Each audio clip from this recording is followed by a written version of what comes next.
Today in my devotions, I read a passage in Hebrews, but it was referring and talking about an Old Testament saint.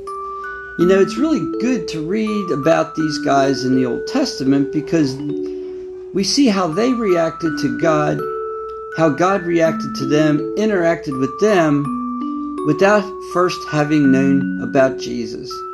They were looking forward to Jesus, but Jesus hadn't been here yet. You see, we have the privilege of looking back and seeing what they did.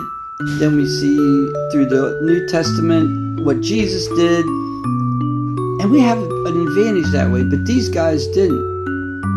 Hebrews chapter 11 verses 8 and 10 tells this. By faith Abraham, when he was called, obeyed and went out to a place. He went out not knowing where he was going.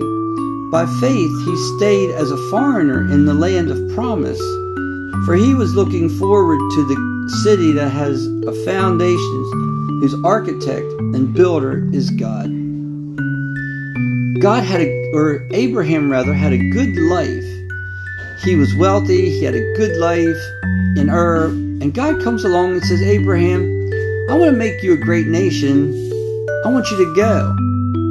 He didn't tell Abraham exactly where he was going. He didn't give Abraham a lot of details. But Abraham was faithful and obeyed.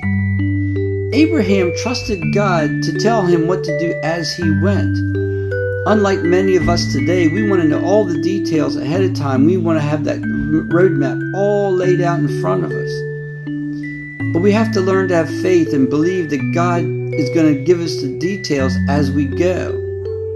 That's true faith. True faith is keeping your eyes on God, keeping your eyes on the vision that God gave you, and not the details, not worrying as much about the details.